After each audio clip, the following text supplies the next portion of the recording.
Obrigado, bom dia. É um prazer estar aqui no evento de vocês. Eu acho que o evento já é um sucesso, né? 13 anos, já é um evento bem sucedido.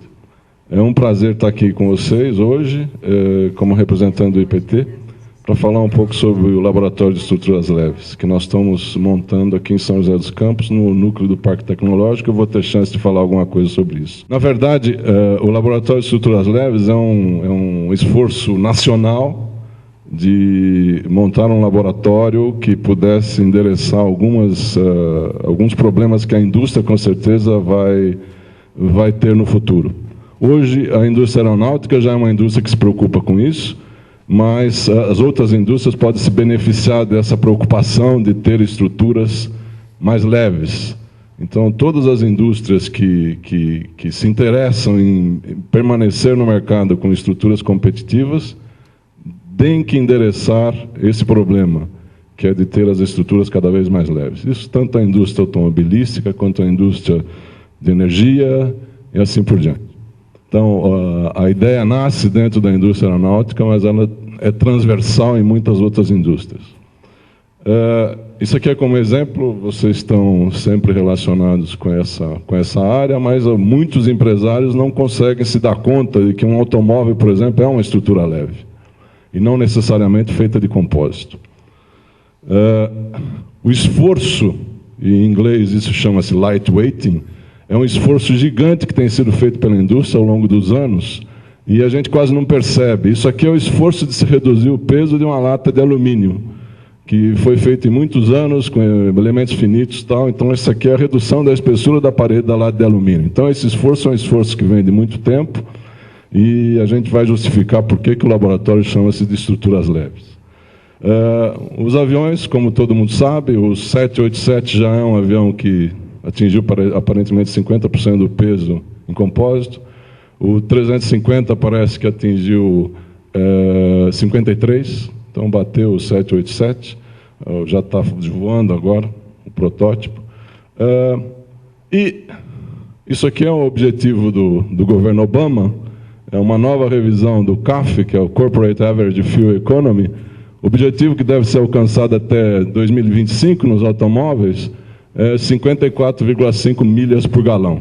Agora, tudo que se pensou e se fez a respeito, estudos que se fizeram, é que uma redução de peso de 10% resulta num aumento de 6,6% em consumo de combustível, uma redução no consumo de combustível. Isso significa que qualquer estratégia de redução de consumo passa pela redução de peso. Isso não tenham dúvidas. Então, a Lotus encomendaram um trabalho para a Lotus, que é uma empresa de engenharia de automóveis, que se preocupa com a redução de peso há muitos anos. E em 2020 os automóveis terão uma parte de compósito, mas a maior parte ainda do automóvel será feita de metálicos de alta resistência, titânio, alumínios de alta resistência, assim por diante. Então, vai haver uma defasagem ainda muito grande em outras estruturas para a incorporação de compósitos. Isso é uma coisa interessante, a gente chama de affordable structures. Na verdade, são estruturas leves, mas que têm menor custo também, menos custo, menos peso, menos custo. São estruturas viáveis. E essas estruturas vão ter que ser feitas de materiais renováveis. Não necessariamente materiais que depois nós não podemos nem descartar no nosso ambiente. Então, isso são as estruturas que a gente está buscando.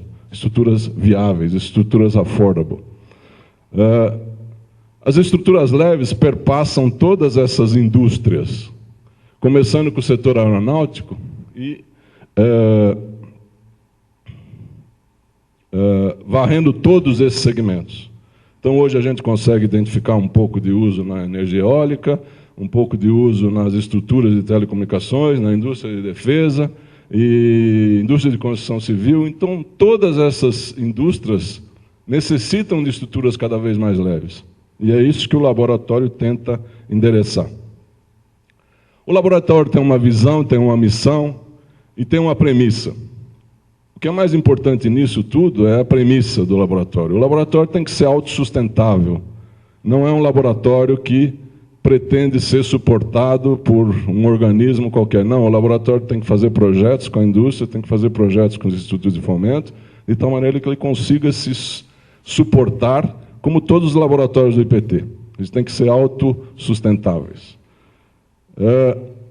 O objetivo principal é suportar essa crescente demanda por PDI em projetos de estruturas leves e oferecer pesquisa, desenvolvimento e avaliação de desempenho de estruturas leves, metálica, compósitos ou híbridas.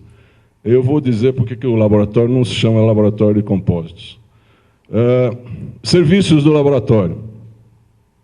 Testes de fabricação em escala industrial. Eu vou mostrar as máquinas que nós estamos comprando para o laboratório, e não é um laboratório de universidade.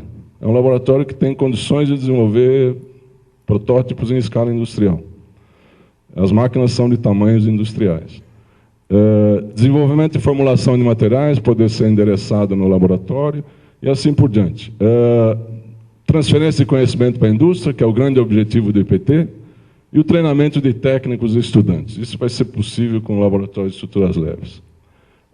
A operação do laboratório e os parceiros, isso é uma preocupação que existe, como que se dá esse relacionamento de um laboratório do IPT com os parceiros, com os interessados, é dessa maneira. Se faz por meio de contratos bilaterais, se estabelece um relacionamento, se define quais são as propriedades as cláusulas de propriedade intelectual, e a gente toca os projetos dessa maneira, em todos os laboratórios do IPT. Para quem não sabe, o IPT hoje tem 43 laboratórios.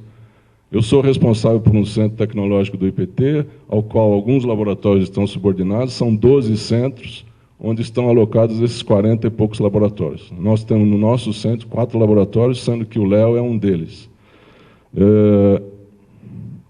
A operação do laboratório, em detalhe, está aí. É uma operação normal dentro do IPT, se estabelecem parcerias, se define qual vai ser o custo da utilização dos equipamentos, da mão de obra do IPT. Existem maneiras de se relacionar com o laboratório, sempre buscando a sustentabilidade. Então, não é um laboratório a fundo perdido. Os projetos de PDI, com a iniciativa de empresas estatais ou privadas, envolvendo cláusulas de propriedade intelectual, a comercialização pode se dar dessa maneira. O laboratório comercializa ou uma entidade negocia com um cliente e pode envolver o laboratório, desde que o laboratório possa apresentar uma proposta que possa ser incorporada no contrato com essa empresa. Então, o laboratório pode entrar prestando serviço dentro de um projeto maior.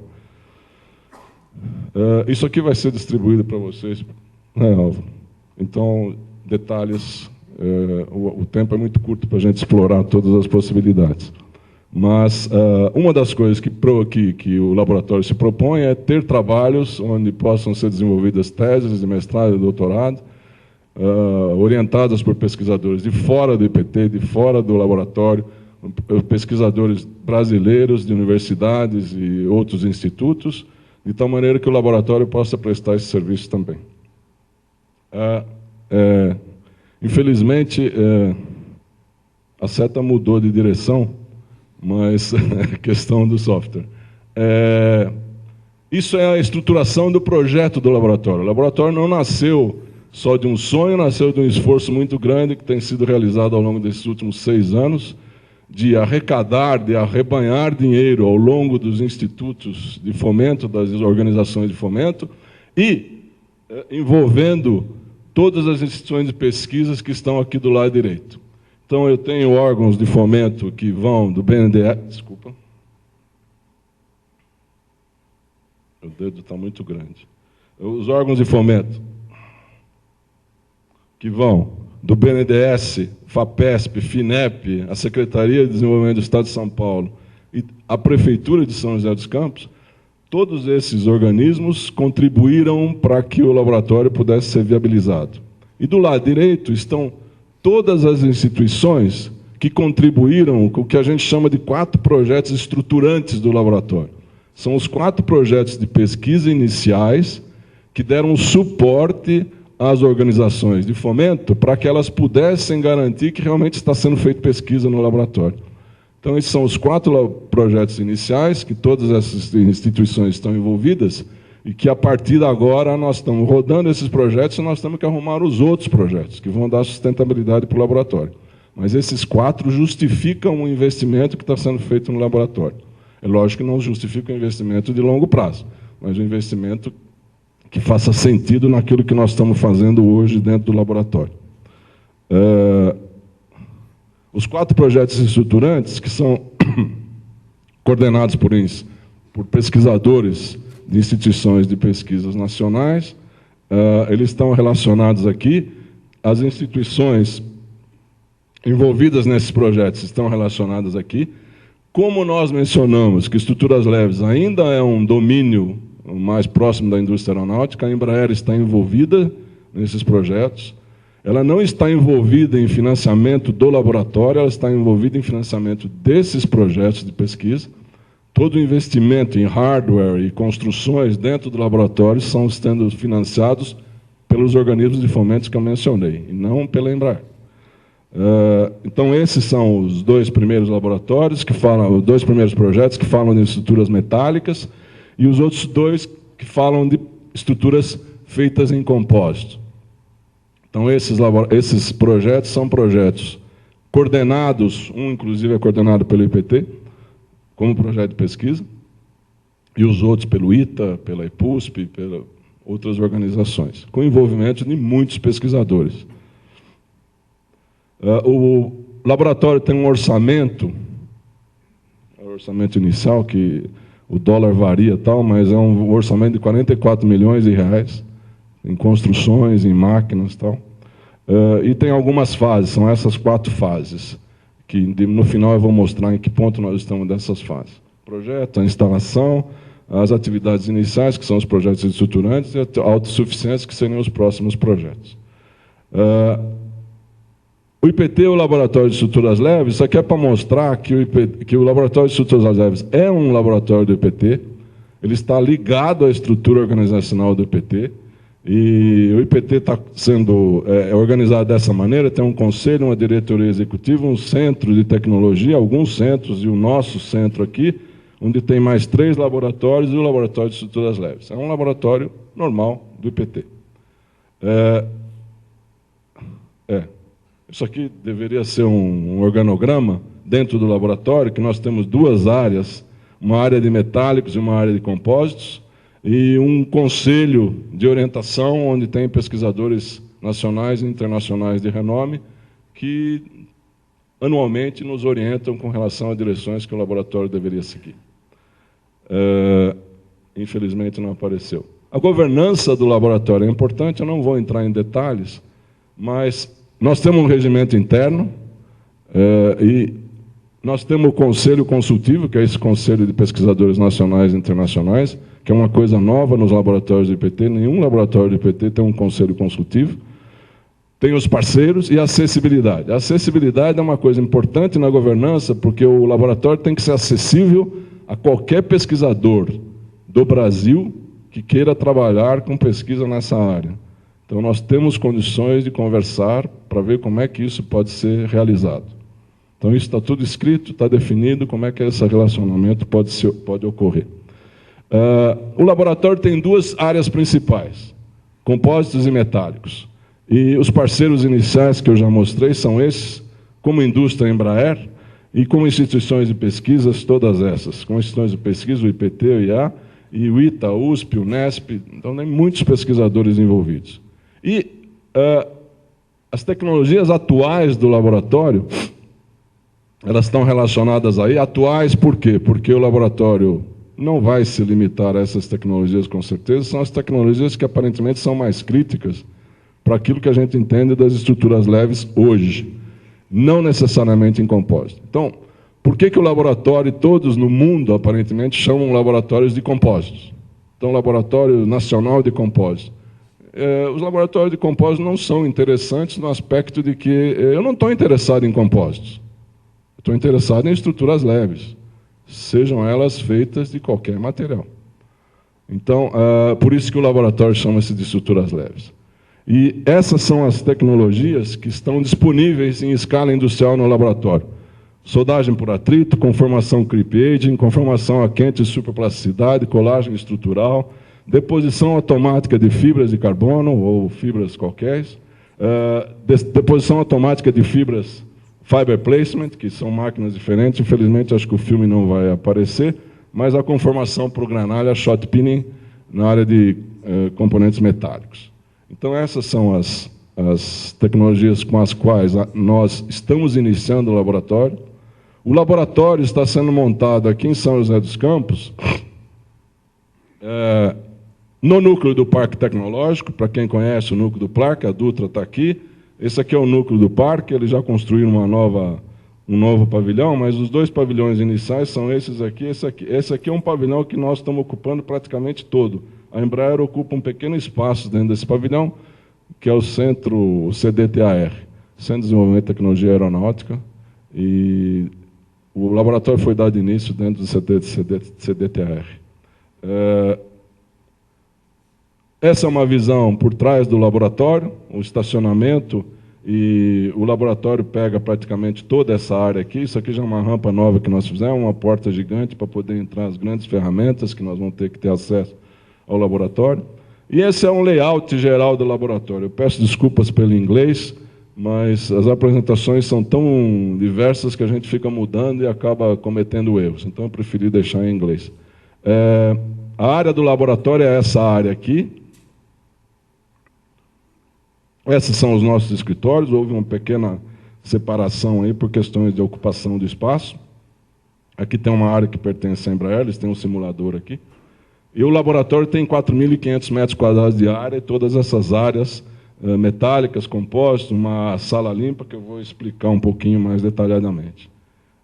Essa é uma visão em perspectiva do laboratório, aquele plano que eu mostrei. Então, o laboratório ocupa essa área aqui, e essa é a área dos escritórios nossos. Esse aqui é um simulador que a Embraer tem nesse conjunto de prédios. Dentro da área de metálico, nós temos esses equipamentos, que eu já mencionei algumas tecnologias. Soldagem por atrito é uma coisa que nos interessa muito de perto. Está sendo feito um esforço nacional, inclusive, de montar uma associação de soldagem por atrito. É uma coisa que vai interessar muito para a indústria automobilística, com certeza. Já está começando, mas tem muita coisa para ser desenvolvida ainda. Então, essa é uma área de metálicos, onde nós já temos instaladas algumas máquinas que eu vou mostrar. A área de teste e análise, onde nós estamos colocando um núcleo muito pequeno de instrumentos e equipamentos de medição, de caracterização de materiais, de análise de corrosão, porque nós não vamos duplicar tudo aquilo que o IPT tem em São Paulo. É um pequeno núcleo que for necessário, nós vamos fazer a análise em São Paulo, mas o laboratório vai ter uma certa suficiência em termos daquilo que ele precisa para fazer os seus trabalhos. E a parte de compósitos, que é lógico, é uma área um pouco ainda desconhecida para a maior parte das indústrias, tem uma área maior. Por quê? Porque os equipamentos ocupam uma área maior. E o que é interessante, essa área de compósitos, é que tem aqui uma sala limpa, classe 8, uma sala limpa adequada para a indústria aeronáutica, com 1.600 metros quadrados. É uma sala limpa gigante, um investimento gigante em ar-condicionado, controle de partículas, que está sendo executada agora a construção dessa sala limpa. Então, é uma sala limpa que permite que dentro dela eu tenha algumas máquinas, que eu vou mostrar alguma coisa mais para frente. No escritório, nós temos uma área interessante, nós temos uma área prevista para pesquisadores de fora que queiram se instalar no laboratório para poder fazer suas pesquisas e não terem que voltar para seus locais de origem, para receber mestrandos e doutorandos. Então, tem área suficiente dentro do escritório, com estações de trabalho e tal. E dentro do escritório nós já temos esses softwares, tanto de engenharia quanto de CAD e CAM.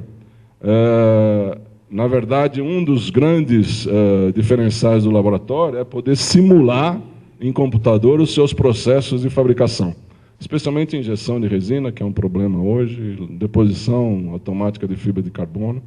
Então, o laboratório está endereçando essas ferramentas, e essas ferramentas vão estar disponíveis para os pesquisadores.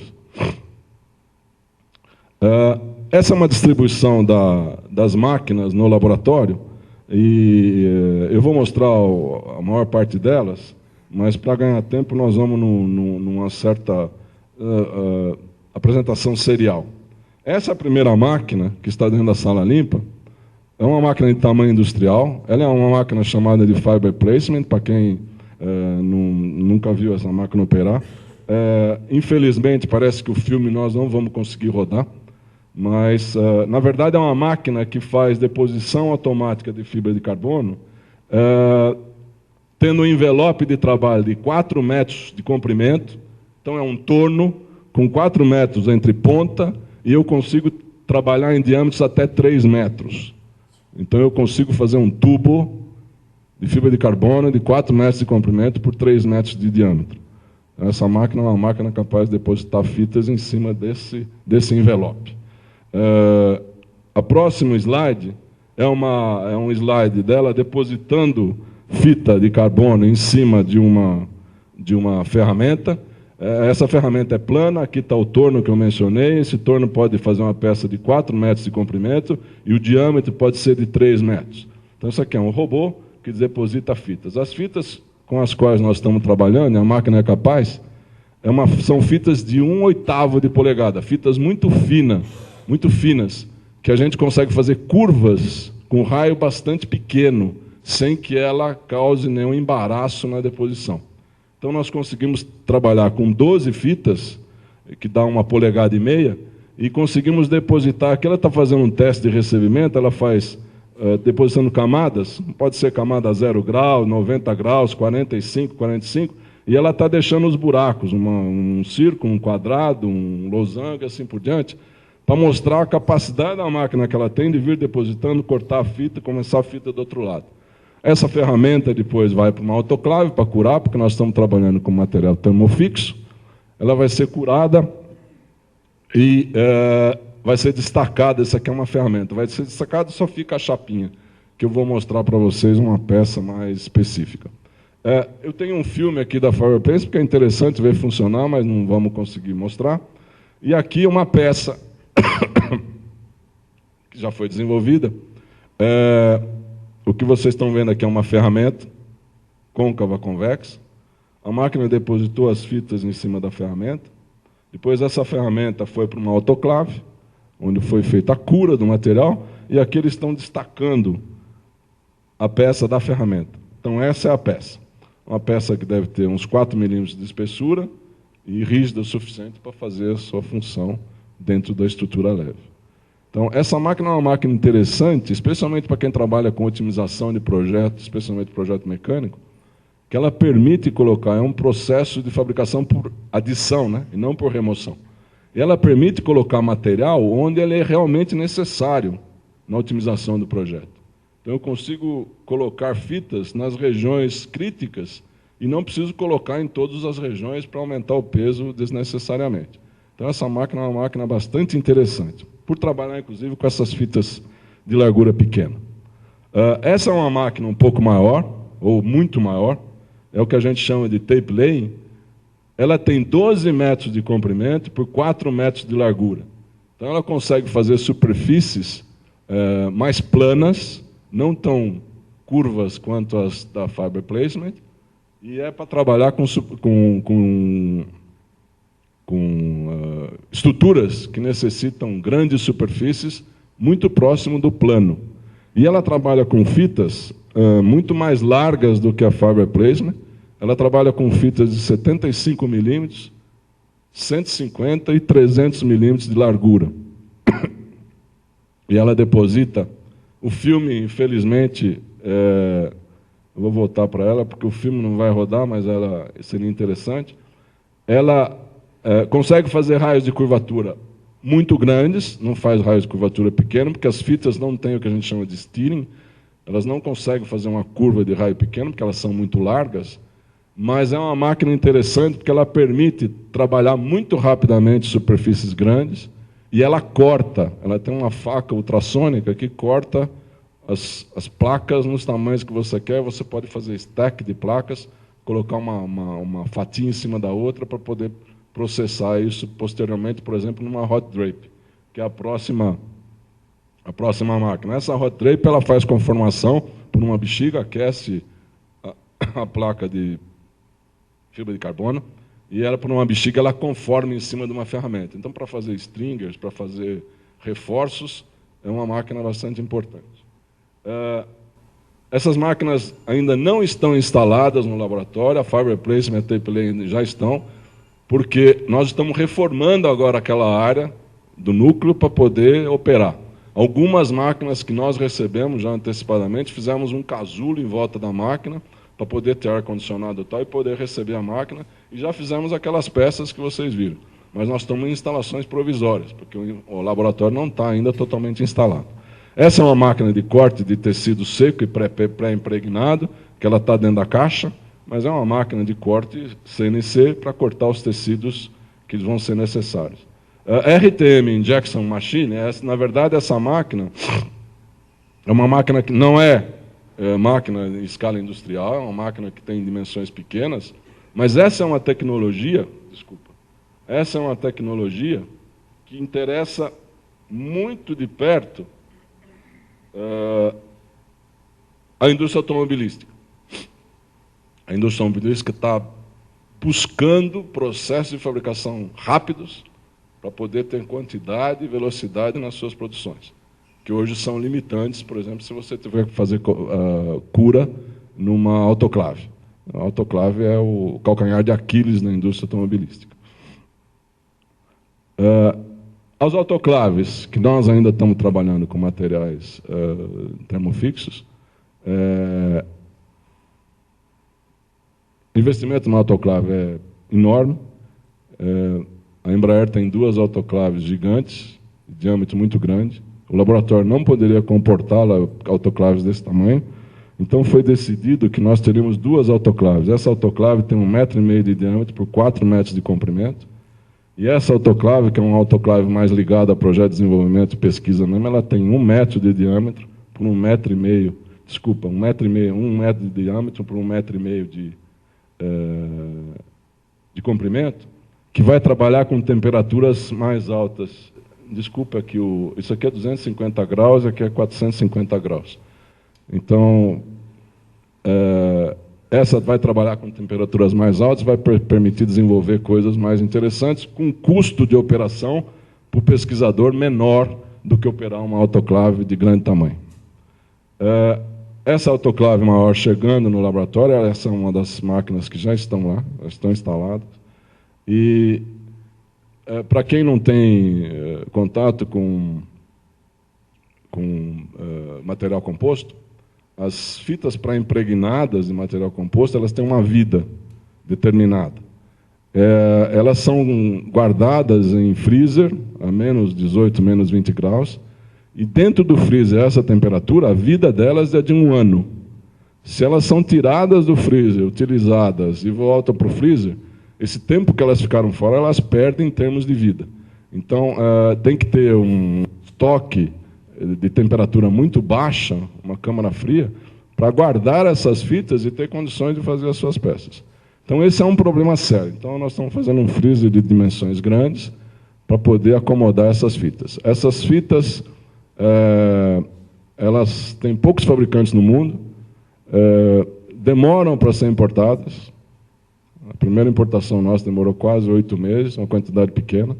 E, então, é um problema sério que esse freezer tenta endereçar. Como ter o material disponível quando você quer fazer o projeto.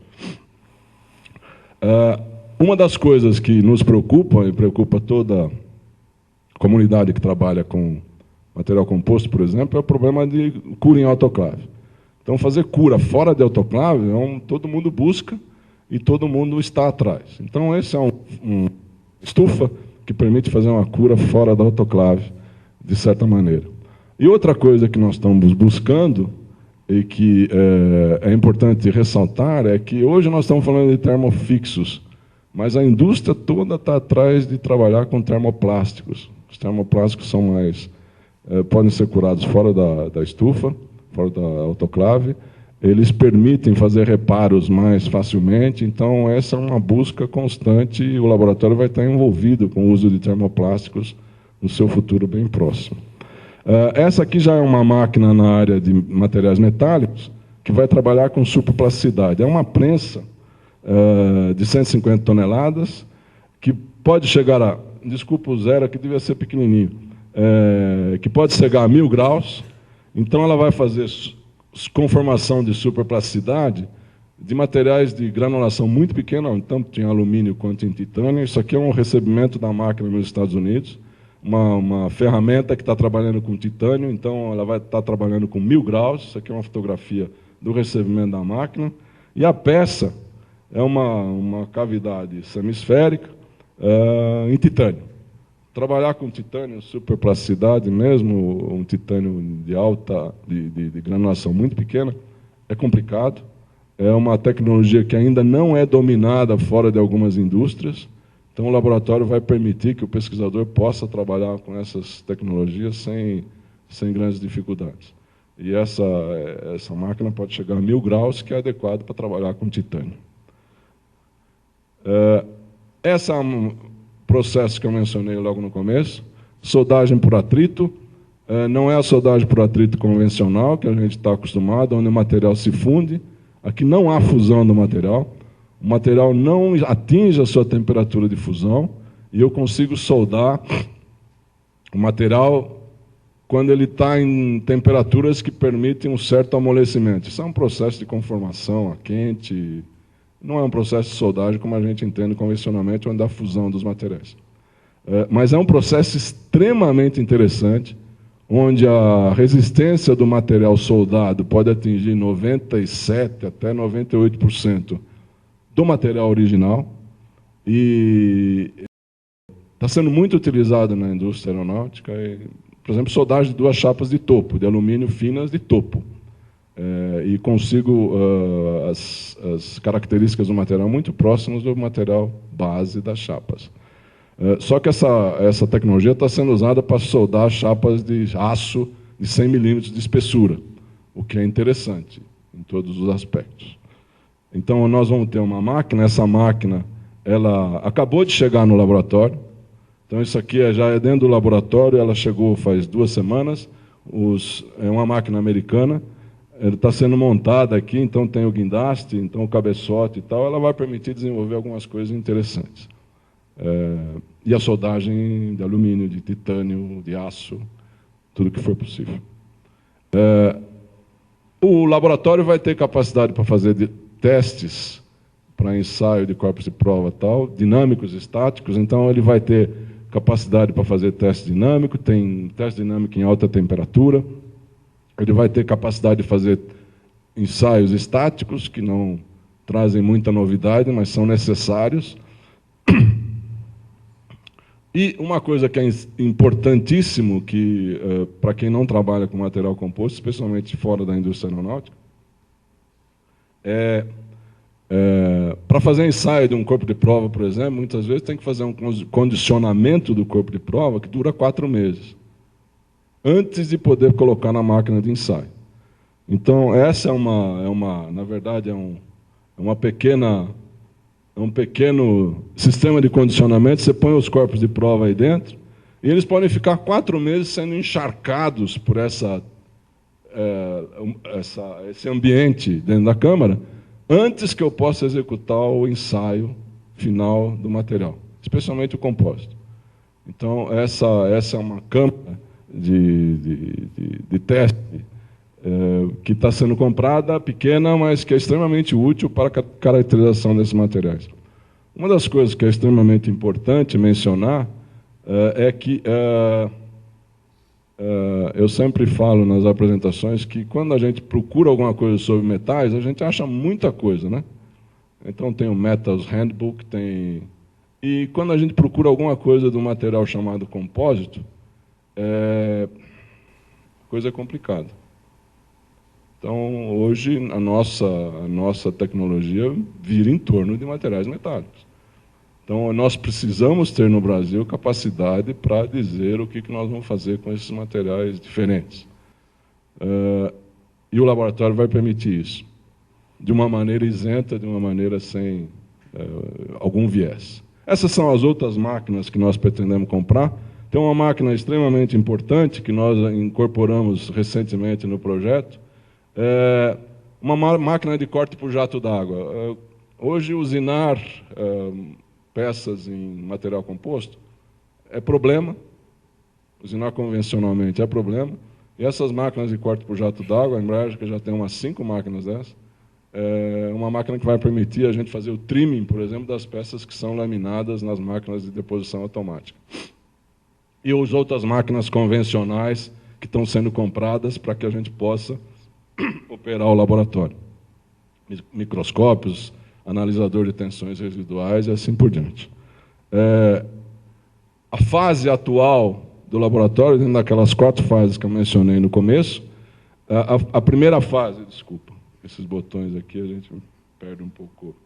A primeira fase está terminada, que é a definição do projeto, o arrumo dos parceiros, a arrumação dos parceiros, as instituições de financiamento. Foi um trabalho árduo de 4, 5 anos para juntar todo esse pessoal, conseguir fazer, como, por exemplo, que o BNDES liberasse o dinheiro em função de cláusulas de propriedade intelectual que eram exigidas dentro dos contratos que foram feitos entre a universidade e o IPT e outras instituições. Essa fase foi terminada, já faz alguns anos. Atual, o escritório está instalado, a sala limpa está em construção, as áreas de laboratório estão em construção.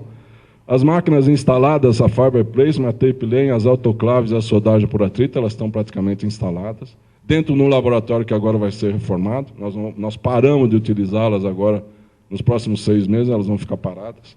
As estações de trabalho, CATIA e tal, já estão funcionando, e o restante dos equipamentos está em processo de compras. Com relação à fase 3, que seriam as atividades iniciais, que são os projetos estruturantes, esses projetos estruturantes eles já estão em andamento dentro das universidades. Quando, no final do ano, possivelmente, o laboratório estiver pronto, essas pesquisas vão ser trazidas para dentro do laboratório para que elas possam ser terminadas. Então, por exemplo, campanhas de corpo de prova, eu vou fazer deposição automática, quero saber qual é a influência de gaps e overlaps na deposição automática de fibra de carbono. O que acontece com o corpo de prova quando eu tenho um gap variando disso em função daquilo? Isso vai ter que ser feito em campanhas de corpos de prova, aquele condicionamento que demora 4 meses, de tal maneira que eu possa estatisticamente ter resultados razoáveis. E um dos objetivos do laboratório é exatamente esse, que eu possa projetar as estruturas para que elas possam ser feitas nesses processos que estão disponíveis. Esse é o grande objetivo, quer dizer, eu tenho que saber projetar para aquilo com o qual a gente pretende fazer a estrutura. E isso o laboratório vai permitir. Isso aqui é para dar ideia de um cronograma. É lógico que esse cronograma ele se arrasta 6 anos quase lá para trás. E aqui nós estamos praticamente nos finalmente, no último ano do projeto. Esperamos. Então, o que nós temos hoje é que a construção, a obra da sala limpa deve terminar em novembro desse ano, a obra das outras áreas até dezembro, e que a gente espera estar instalado, esses equipamentos todos instalados até dezembro. Então, o nosso objetivo é que dezembro seja um mês marcante para o laboratório, onde nós falamos, bom, o laboratório está pronto. Agora nós vamos continuar os projetos estruturantes e estamos abertos para outros projetos. Já estamos em negociação com outras instituições para os próximos projetos. E estamos abertos para conversar com qualquer interessado que queira desenvolver projetos nessa área, com essas capacitações que nós temos.